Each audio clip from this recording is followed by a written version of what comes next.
नमस्कार, आपण पाहत आहात पुणे लाईव्ह न्यूज. पाहुयात दिवसभरातील ठळक घडामोडी. उत्तर चाकण पोलिसांनी गॅस टँकर कॅप्सूलमधून घरगुती गॅस टाकीत गॅस भरून काळाबाजार करणाऱ्या तिघांना पोलिसांनी रंगेहात पकडले आहे. सदरची कारवाई भोसे तालुका खेड या ठिकाणी करण्यात आली. याबाबतचे सविस्तर वृत्त असे की उत्तर पोलीस स्टेशनकडील पोलीस उपनिरीक्षक चंद्रशेखर मोरखंडे यांना माहिती मिळाली की भोसे गावाच्या हद्दीत चाकण शिक्रापूर रोडवर इंडियन ऑइल पेट्रोल पंपाच्या बाजूला इंडियन कंपनीच्या पार्किंगमध्ये गॅस टँकरच्या आउटलेट पाईपला नोझलच्या सहाय्याने घरगुती गॅस सिलेंडर भरण्याचे काम चालू आहे. त्यानंतर चाकण उत्तर पोलीस स्टेशनचे वरिष्ठ पोलीस निरीक्षक जितेंद्र कदम यांच्या मार्गदर्शनाखाली उपनिरीक्षक मोरखंडे, पोलीस हवालदार भैरोबा यादव व त्यांच्या सहकाऱ्यांनी मंगळवारी 31 मार्च 2026 रोजी पहाटे 4च्या सुमारास भोसे गावाच्या हद्दीत चाकण शिक्रापूर रोडवर इंडियन ऑइल पंपाच्या बाजूस इंडियन कंपनीच्या पार्किंगमध्ये धाव घेतली. त्या ठिकाणी गॅस टँकर गाडी क्रमांक MH08 MH0787 या वाहनाच्या आउटलेटचे सील तोडून त्यास नोझल पाईप लावून कोणतेही संरक्षणाचे उपकरणे नसताना अवैधरित्या चोरून चढ्या भावाने घरगुती गॅस टाकीची विक्री करण्याच्या उद्देशानं गॅस टँकरमधून घरगुती गॅस टाकीत भरत असताना मिळून आले. सदर ठिकाणी छापा मारून आरोपी अंबादास रोहिदास गाडे वय 42, सध्या राहणार मुंबई, मूळ राहणार परळी, जिल्हा बीड, अक्षय रमेश मुंगसे वय 25, राहणार रासे, तालुका खेड व नवनाथ होजगे वय 34, राहणार होजगे वस्ती, भोसे, तालुका खेड यांना अटक करण्यात आली आहे. तर जीवनावश्यक वस्तू कायदा 1955 कलमान्वये गुन्हा दाखल करण्यात आला आहे. चाकण परिसरात मागील अनेक वर्षांपासून सर्रास गॅस टँकरमधून घरगुती गॅस टाकीत काढायचा गोरखधंदा सुरू आहे. मोठे जाळे यामध्ये कार्यरत आहे. दरम्यान 2 वर्षांपूर्वी मोहितेवाडी येथे अशाच प्रकारे गॅस काढत असताना प्रचंड स्फोट झाला होता. चाकण उत्तर पोलिसांच्या सतर्कतेनं खूप मोठा अनर्थ टळलाय. जन्मदात्या नराधम 39 वर्ष बापानं आपल्या 15 वर्ष अल्पवयीन मुलीवर राहत्या घरात बलात्कार केल्याची धक्कादायक घटना चाकण परिसरातील एका बिल्डिंगमध्ये घडली आहे. संबंधित कुटुंब हे मूळचं मराठवाडा येथील असून सध्या दावडमाळा परिसरातील एका बिल्डिंगमध्ये वास्तव्यास आहे. याबाबत 15 वर्ष मुलीनं चाकण उत्तर पोलीस ठाण्यात तक्रार दिली आहे. त्यानुसार 30 मार्च 2026 रोजी सकाळी 10:30 ते दुपारी 12:30 वाजण्याच्या दरम्यान संबंधित बिल्डिंगमधील फ्लॅटमध्ये अल्पवयीन मुलगी घरी होती. त्यावेळी वाहन चालक म्हणून काम करणारे तिचे 39 वर्ष वडील देखील घरी होते. त्यांनी पत्नी म्हणजेच मुलीची आई घरी नसल्याचा फायदा घेत या अल्पवयीन मुलीला अत्यंत आक्षेपार्ह स्पर्श करत तिचे कपडे काढून तिच्याशी जबरदस्तीने शरीर संबंध केले. या प्रकरणी उत्तर चाकण पोलिसात 39 वर्ष नराधम बापावर गुन्हा दाखल करण्यात आला. याबाबतचा अधिक तपास चाकण उत्तर पोलीस करतायत. खेड तालुक्यात अवकाळी पावसाचा कहर पाहायला मिळत आहे. गेल्या 24 तासात झालेल्या वादळी वाऱ्यासह अवकाळी पावसामुळे आणि गारपिटीमुळे शेती पिकांचे प्रचंड नुकसान झाले आहे. वाडावाड परिसरात गारांचा अवकाळी पाऊस झाला. खरोशीमध्ये अवकाळी पावसाने थैमान घातले. आळंदी परिसराला देखील या पावसाने झोडपून काढले. खेड तालुक्याच्या पश्चिम भागात आणि चाकण, आळंदी व राजगुरुनगर शहरे आणि परिसरातील ग्रामीण भागात पावसाने धुमाकूळ घातलाय. शेतकऱ्यांच्या हातातोंडाशी आलेला घास हिरावला गेलाय. त्यामुळे शेतकरी हवालदिल झाला असून शासनाने तातडीने पंचनामे करून मदत देण्याची मागणी केली जात आहे. राज्य शासनाच्या नगरविकास विभागाने थकीत करपट्टी मालमत्ता धारकांना थकीत करावरील दंडाची रक्कम अर्थात शास्ती माफ केल्यामुळे शहरातील मालमत्ता धारकांनी कर भरणा करण्यासाठी उत्स्फूर्त गर्दी केली आहे. करदात्यांना नगर परिषदेच्या वतीने 2 डस्टबिनचे वाटप करण्यात आले. 30 मार्च रोजी 37 लाख तर 31 मार्च रोजी 30 लाख रुपये मालमत्ता कर जमा झाल्याची माहिती मुख्याधिकारी अंबादास गरकळ यांनी दिली आहे. दरम्यान अनेक मालमत्ता धारकांनी पूर्वी शास्तीचा कर भरणा केलाय. आता वेळेत कर भरणा करणाऱ्या प्रामाणिक मालमत्ता धारकांची करपट्टी वर लावण्यात आलेला शास्ती रक्कम परत देण्याची मागणी मालमत्ता धारकांमधून केली जात आहे. खेड तालुक्यात सर्वत्र महावीर जयंती उत्साहात साजरी करण्यात आली. चाकण, आळंदी, राजगुरुनगरमध्ये विविध कार्यक्रमांचे आयोजन करण्यात आलं होतं. राजगुरुनगर शहरात महावीर जयंती निमित्ताने शहरातून मिरवणूक काढून धार्मिक सामाजिक उपक्रमांनी जयंती साजरी करण्यात आली. या निमित्ताने आयोजित रक्तदान शिबिरात 139 रक्तदात्यांनी रक्तदान केले.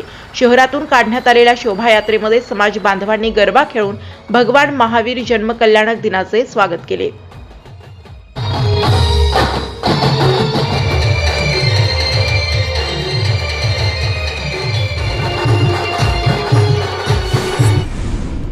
मंगळवारी दिनांक 31 मार्च 2026 रोजी श्री ज्ञानेश्वर महाराज देवस्थान यांच्या वतीने पत्रकार परिषद आयोजित करण्यात आली होती.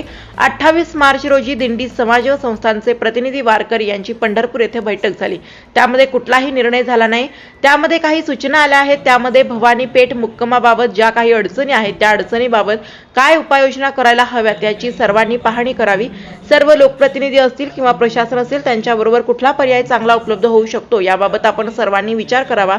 याबाबतचा निर्णय 13 एप्रिल रोजी जाहीर करावा असे सुचवण्यात आले. मात्र समाज माध्यमातून भवानी पेठ येथील मुक्काम हलवला जात आहे. पालखी पुण्यामध्ये फक्त एकच दिवस मुक्कामासाठी असणार आहे अशा प्रकारे गैरसमज होत असल्याने या पत्रकार परिषदेचे आयोजन करण्यात आलं होतं.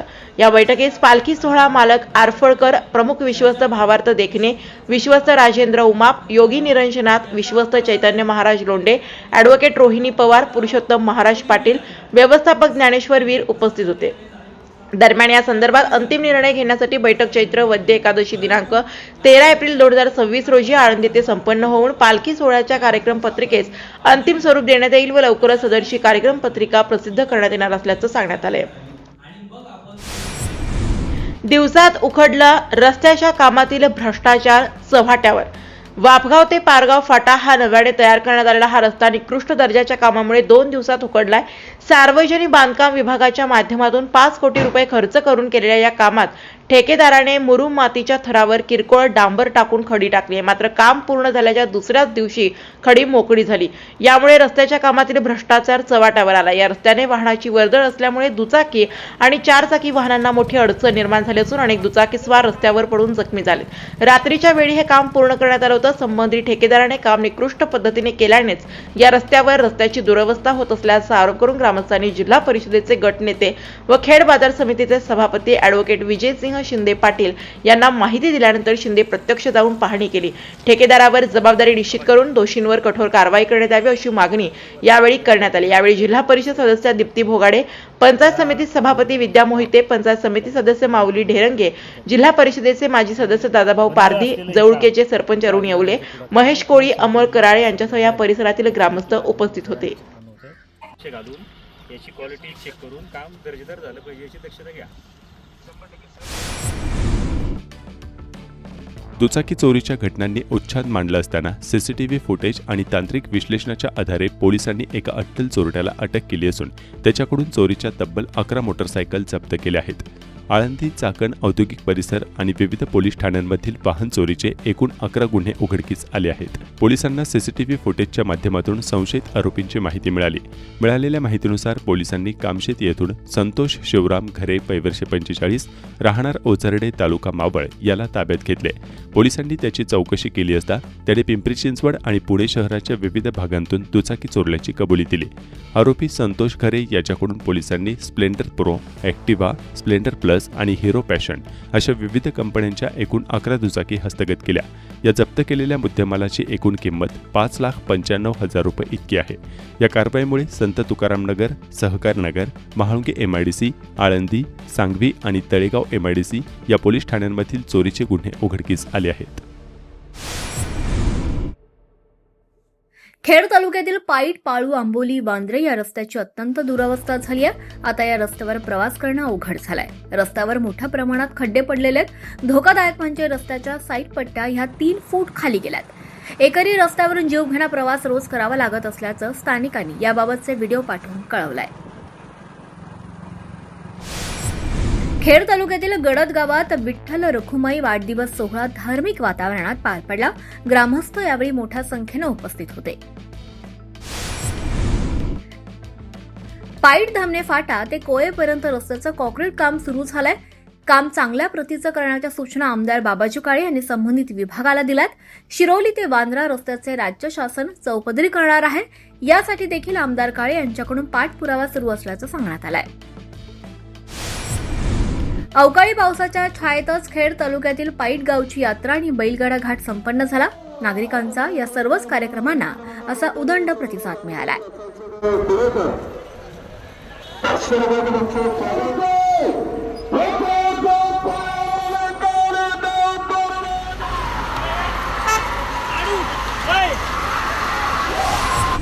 भारतीय हवामान खात्याच्या 5 दिवसीय अंदाजानुसार मंगळवारी 31 मार्च रोजी मध्य महाराष्ट्र, तसेच महाराष्ट्रातील अनेक जिल्ह्यांमध्ये वीज चमकणे, गारपीट आणि वादळी पावसाचा इशारा देण्यात आलाय. याच पार्श्वभूमीवर नागरिकांना खबरदारी घेण्याचं आवाहनही करण्यात आलंय. हवामान विभागानं नागरिकांसह प्रशासनाला देखील सूचना जारी केल्या. राष्ट्रवादी काँग्रेस शरद पवार पक्षाच्या खेड तालुका राष्ट्रवादी युवक काँग्रेसच्या अध्यक्षपदी ॲडव्होकेट देवीदास युवराज शिंदे पाटील यांची नियुक्ती करण्यात आली आहे. त्यांच्या निवडीचं स्वागत होत आहे.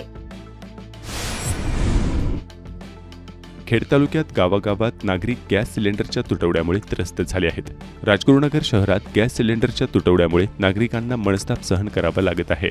राजगुरुनगरमधील लोणावत गॅस एजन्सीने ग्राहकांना समाधानकारक उत्तरे देण्याऐवजी कार्यालयाचे शटर बंद करून गॅस ग्राहकांना वाऱ्यावर सोडल्याची संतप्त भावना नागरिकांनी व्यक्त केली आहे.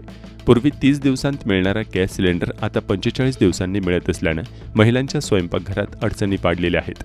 युद्धजन्य परिस्थितीमुळे गॅस पुरवठ्यावर परिणाम झाल्याचे कारण देत ही मुदतवाढ देण्यात आली आहे. 5 सदस्याच्या कुटुंबाला एक सिलेंडर 30 दिवसही पुरत नसताना 45 दिवसांची प्रतीक्षा करणे कठीण असल्याची तक्रार महिलांकडून व्यक्त होत आहे. सध्या गॅस अभावी अनेक गावांमध्ये पुन्हा पारंपरिक इंधनाचा वापर वाढू लागला आहे. सणासुदीचा काळ, धार्मिक कार्यक्रम आणि गावोगावी सुरू असलेल्या यंत्रामुळे गॅसची मागणी वाढली असताना पुरवठा मात्र अपुरा पडतो आहे. परिणामी गॅस एजन्सीसमोर दररोज पहाटेपासूनच नागरिकांच्या लांबच लांब रांगा लागल्याचे चित्र दिसत आहे. तासनतास प्रतीक्षा करूनही वेळेवर गॅस मिळत नसल्यानं नागरिकांमध्ये तीव्र नाराजी आहे. गॅस पुरवठ्याचा प्रश्न तातडीने न सोडवल्यास चाकण औद्योगिक भागात वास्तव्यास असलेल्या कामगार मंडळींना घरचा रस्ता धरावा लागणार आहे. दरम्यान प्रशासनाने या समस्येकडे गांभीर्याने लक्ष देत तातडीने उपाययोजना कराव्यात, अन्यथा नागरिकांचा संताप अधिक तीव्र होण्याची शक्यता व्यक्त केली जात आहे. चाकणमध्ये देखील नागरिकांनी गॅस सिलेंडरच्या तुटवड्यामुळे प्रशासनाच्या कारभाराच्या विरोधात संताप व्यक्त केला आहे. चाकणमध्ये चक्क पैसे आणि मोकळ्या टाके घेऊन देखील नागरिकांना पहाटेपासून रात्री उशिरापर्यंत गॅस सिलेंडर पदरात पाडून घेण्यासाठी रांगेत उभे राहावे लागत असून एजन्सी चालक शटर बंद करून पोबारा करत असल्याच्या तक्रारी नागरिकांनी केल्या आहेत. संध्या विलास काळे कशासाठी आले तुम्ही इथं? गॅस न्यायला. गॅस नाही, तुमच्याकडे सिलेंडरची टाकी दिसत नाही. साव सकाळी जमा करून घेतली 11 वाजता. जेव्हा काय रिसिट ह्या रिसिट दिलेली. ही रिसिट दिलेली आहे तुम्हाला. बघा ही याच्यात दाखव, कॅमेरा दाखव मला. बघा ही रिसिट दिलेली. कधी पैसे हे तुम्ही नंबर कधी लावलेला आहे मला ते सांगा 5 पहिले. वाजल्यापासून पहाटे नाही नाही नंबर कधी लावले तुम्ही, म्हणजे बुकिंग कधी केलं? बुकिंग केलं होतं. आमची 11 तारीखची डिलिव्हरी दाखवली त्यांनी की तुम्हाला गॅस मिळाला. हां तो गॅस त्यांनी आम्हाला घरपोच केलाच नाही, म्हणून मी सकाळी 9 वाजता आळंदीला गेले. आळंदीला ते जाऊन शिव्या घातल्या त्यांना. म्हणले तुमचा गॅस तुम्हाला दिला तुमच्या एजन्सीवाल्यांनी. म्हणलं तिथं लिस्ट नाही, आम्ही यादी काढून आणलेली तिकडनं बरेचसे. आणि मग ते म्हणले की तुम्ही ह्याला जा, चाकणला जा. चाकणला येऊन थांबलो. 11 वाजता यांनी आमच्याकडून गॅस टाक्या जमा करून घेतल्या, पैसे घेतले आणि म्हणले 3 वाजता या. 3 वाजता इथं आलोय, त्यांचं बंद. नंतर एवढे लोक त्यांना फोन केला का नाही? फोन स्विच ऑफ, मोबाईल पूर्ण बंद. कुणाचाच मोबाईल लागत कुणाचाच लागत नाही. सकाळी 7 वाजल्यापासून नंबरामध्ये उभे होते. सिलेंडर घेतले, पैसे घेतले, पावती दिलेत. मोकळा सिलेंडर तुमचा घेतला? हे बघा इथं लिहिलेलं आहे 2 ते 3च्या मध्ये या नंबरामध्ये उभा राहावा. आम्हाला असं नाही सांगितलं की तुम्ही 5 वाजता या, 6 वाजता. 2 ते 3चं इथं लिहून दिलेलं आहे बघा. पैसे पण घेतलेले आहे. आम्ही येऊन इथं थांबलो, किती उशीर झालं उन्हामध्ये एवढं. अजून असं पावते कुणाकुणाकडे? सगळ्यांकडे. सगळ्यांकडे पावते. काय काय काय काय काय चालू करा, फोन चालू करा तो परत. काय काय काय झालं म्हटलं तुमचं? गॅस डिलिव्हर झाला म्हणून मेसेज पण आलाय. तुम्हाला गॅस डिलिव्हर झाला असा मेसेज आलाय आणि तुम्हाला प्रत्यक्षात गॅस भेटलेली नाही. मला पण आलेलं आहे गॅस डिलिव्हरचं. पावत्या कुणाकुणाकडे? सगळ्यांकडे पावत्यात नाही काय? सगळ्यांकडे पावत्यात, सगळ्यांकडे. 270 लोकांचे ते काय म्हणतात, आम्ही तर वासूल भाट्याहून आलोय. आमचं 10 दिवस झाले बुक केलेला गॅस. हा, आणि ते काय म्हणतात आळंदीला गेलो का इकडे जावा, गणवटने बंद केले. सगळ्यांनी मोबाईल स्विच ऑफ केले. एजन्सीवाले त्यांनी बंद केले आता मोबाईल. आम्ही कॉल केला तर पैसे बिशे टाका भेटल. 2 दिवसानं कॉल केला तर परत म्हणतात 2 दिवसात भेटेल. 10 दिवस झाले गॅस बुक केलेलं आहे इथं. आणि आम्ही वासोली भाट्याहून 4 चक्रा मारलेत. वासोली भाट्याची एजन्सी बंद केली त्यांनी. ते म्हणले चाकणला भेटेल. चाकणला सुद्धा देत नाही ते म्हणतात आज या उद्या. आता सकाळी टाकी 6 वाजता आलो इथं आम्ही. टाकी जमा केली, पैसे जमा केलेत आणि मग त्या 3 वाजता. आता वाजले किती पहा 7 वाजले आता संध्याकाळचे 6 वाजले वाजले. हा अगोदर त्यांनी फोन उचलत नाही आमचे, बंद केलेत फोन. आता इथं जेवण नाही, सकाळ जाऊन आम्ही जेवण नाही केलं. काय इथं पाण्याची सोय नाही का, लेडीजला इथं बाथरूमची सोय नाही, काय नाही. उन्हासाठी आम्ही उन्हात उभा टाकतोय तर उन्हासाठी आम्हाला निवारा पण नाहीये. काय इथं 6:30 वाजता आलो साहेब आम्ही. 6:30 वाजता आलो इथं सकाळी. हा. 6:30 वाजता. 6:30 ते आता संध्याकाळी 6:30 12 तास झाले. इथं जाईल. शासन सांगते गॅस आम्ही अजून कोणीच नाही बाबा, सगळे जर जॉबला जाणारे असतील, माझे मिस्टरही जॉब करता, मीही जाते. मी माझ्या मुलाला 3 वाजेपासून इथं बसवलं. मग मी परस्पर आल्यावर मी थांबले आणि ते आता ते सेकंड शिफ्टला आहे. म्हणजे मग तुम्ही असं जर लोकांना फिरवत राहाल तर कसं ऍडजस्ट होईल, कसं आता मिळेल? आता ही एचपीसी मला वाटतं गॅस माऊली गॅस एजन्सी. एजन्सीचा हो. सगळीकडेच असतं. बघा, माझी मुलगी जॉबला जाते, 2-3 दिवस झालं सिलेंडर नाही घरी. हा, सकाळपासून मी इथं नंबरामध्ये उभी आहे. एक तर आम्ही वयस्कर आहे 2 जण. इथं ना पाण्याची सोय आहे ना बाथरूमची. कसं काय इथं बायका कशा उभा राहणार? जर येत असेल तर तो सांगायला पाहिजे होतं सकाळीच. तो ह्या टायमाला लिहून दिले, तो 2 ते 3 पर्यंत येणार आहे आणि सरळ माणूस फोन उचलत नाही. आता काय काय तुमची काय अडचण आहे? गॅसची मा संपला नाही गॅस अजून घरात तुमच्या गॅस शिल्लक आहे? शिल्लक आहे. बर, तरी मला बुकिंग डेट आली 8 तारखेची. 8 तारखेची बुकिंग डेट आली म्हणजे कशी? गॅस नेलेला गॅस नेलाय तुम्ही असं त्यांच्या- अच्छा डेट आलेली. काय संबंध आहे? गॅस तुम्हाला दिला अशी मेसेज आला अच्छा. आणि त्यांना जाऊन डिलिव्हर्ड दाखवलं तुम्हाला, घरी पोहोचला. पोहोचला असाच मेसेज होता. काय म्हणतात? डिलिव्हर झालेला मेसेज आलेला आहे. मग काय समजायचं? ज्यांनी काळा बाजार केला असं वाटतं तुम्हाला? तेच झालं. तेच झालं. काय काय काय काय 500 रुपये बाहेर किलो जे आहे ना, जे दुसरे लोक आहेत ना, छोटे छोटे दुकानवाले, त्यांना 500 रुपये किलो म्हणजे गॅस विकतात. त्यांना गॅस कोण- कुठून येतो? आम्हाला बुकिंग करून भेटत नाही, मग त्यांना कुठून जो येतो? काळा बाजार केला जातो तोच काळा बाजारचा सिलेंडर बाहेर 500 रुपये 600 रुपये आम्हाला भेटत नाही म्हणजे ते मग कुठं जातो ते सिलेंडर? काय आमचं बाकी काय म्हणणं नाही. ओटीपी येतो आणि आमचे ओटीपी अगोदरच घेतले. तरी पण आमच्या गाडीला म्हणत असेल गॅसचा तुटवडा नाहीये, तर मग इथं ही कमी काय आहे? आणि याच्या संदर्भात कुठला अधिकारी येऊन ज्यांनी प्रत्येक गॅस एजन्सीला हा प्रश्न का विचारत नाही की लोकांना रोज हा त्रास का होतोय म्हणून? रोज न्यूज चॅनल हे पाहतोय आम्ही की गॅसचा तुटवडा नाहीये बिलकुल. आणि इथं आल्यानंतर प्रत्येक जण हा स्वतःचा वेळ व्यर्थ करून त्यानंतर पण त्याला सिलेंडर भेटत नाहीये. म्हणजे शासन दिखावा करते प्रत्यक्षात मंत्री साहेब बोलतात ते काय तुटवडा नाही. याबद्दल आम्हाला तरी काय सांगता येत नाही. जर का प्रॉब्लेम नसेल तर सरकारच्या काही अधिकाऱ्यांनी इथं येऊन लोकांना हा त्रास का होतोय, नाहक त्रास का होतोय हे विचारावं ना. नमस्कार, आपण पाहत आहात पुणे लाईव्ह न्यूज.